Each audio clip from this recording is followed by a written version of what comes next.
Russia Ukraine যুদ্ধ শুরু হয় 2014 সালে। 2014 সালে এই যুদ্ধ শুরুর মাধ্যমে প্রথম ক্রিমিয়া অঞ্চলটাকে দখল করে নেয়। 2014 সালে এই যুদ্ধ শুরু হলেও তার পূর্ণমাত্রা যুদ্ধ প্রকাশ পায় 2022 সালের 24 ফেব্রুয়ারি।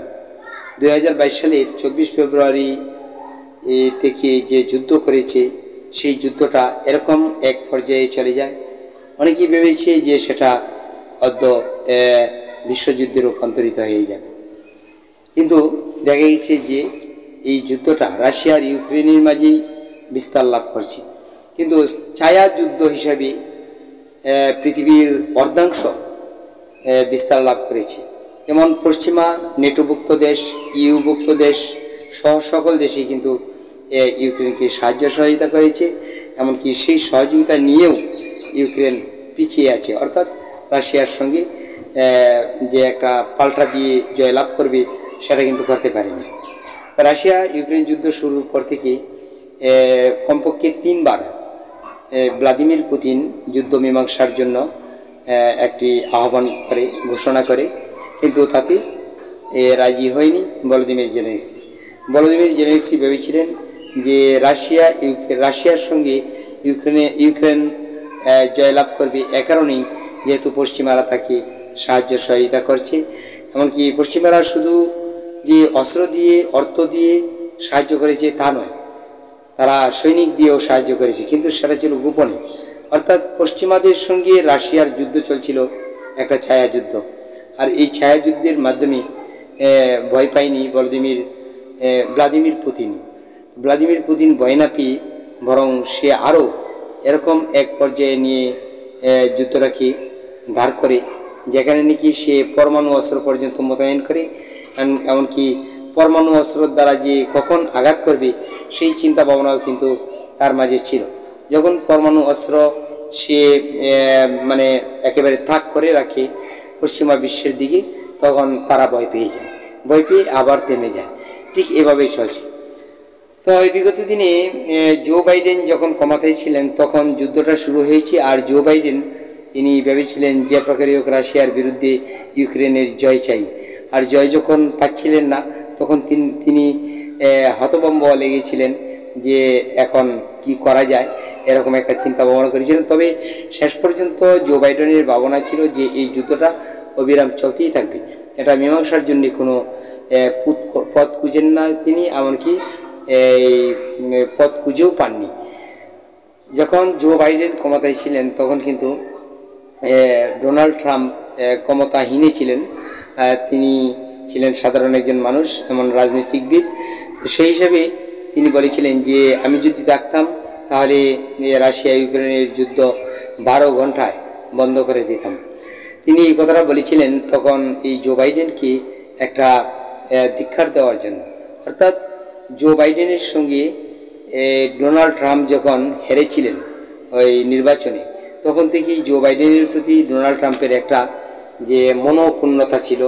আর সেই মনোক্ষুণ্ণতা থেকেই কিন্তু সবসময় জো বাইডেনকে কীভাবে পরাজয় করবে কথাবার্তা দিক দিয়ে, রাজনৈতিক চাইলের দিক দিয়ে, সেই কথাটা তিনি কিন্তু ভেবেছেন, কিন্তু কোনোভাবেই তিনি পারছিলেন না যে জো বাইডেনকে হারাবেন। শেষ পর্যন্ত যখন নির্বাচন আসলো সেই অপেক্ষায় কিন্তু ছিলেন। তিনি একথা বলছিলেন যে তিনি যদি ক্ষমতায় আসেন তাহলে রাশিয়া ইউক্রেন যুদ্ধ বন্ধ করে দেবেন। আর তিনি এটিও বলেছিলেন যে ইউক্রেনকে কোনো ধরনের সাহায্য সহযোগিতা করা হবে না। ঠিক তাই করতে যাচ্ছেন ডোনাল্ড ট্রাম্প ক্ষমতা আসার পর রাশিয়ার প্রেসিডেন্ট ভ্লাদিমির পুতিন, এমনকি ইউক্রেনের প্রেসিডেন্ট ভলোদিমির জেলেনস্কি তাদেরকে এই যুদ্ধ মীমাংসার জন্য একটা প্রস্তাব দেয়। এমনকি সেটা নিয়ে কিন্তু এই ডোনাল্ড ট্রাম্পের সঙ্গে যে ভলোদিমির জেলেনস্কির অনেক কথার কাটাকাটি হয়েছে। ডোনাল্ড ট্রাম্প এটাই ভেবেছিলেন যে যুদ্ধটা তাকে বন্ধ করতে হবে। আর যুদ্ধটা যেহেতু জো বাইডেন লাগিয়েছেন, সেহেতু ডোনাল্ড ট্রাম্প যদি এই যুদ্ধ বন্ধ করতে না পারেন তাহলে এই জো বাইডেনকে যে পরাজয় করবে কোনো দিক দিয়ে, তার যে দিক থেকে যে একটা আত্মমর্যাদা বেশি পাবে সেই বিষয়টা তো পাবে না।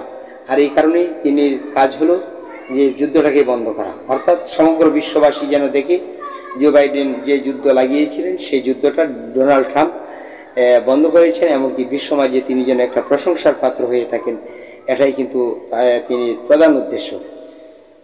বিগত কিছুদিন ধরে কিন্তু এই ভলোদিমির জেলেনস্কিকে বারবার একটা চাপ দিয়ে আসছিলেন ডোনাল্ড ট্রাম্প যে ভ্লাদিমির পুতিনের সঙ্গে দেখা করার জন্য, কিন্তু ভ্লাদিমির পুতিনের সঙ্গে যে জেলেনস্কি দেখা করবেন সেই পরিবেশও তো ছিল না।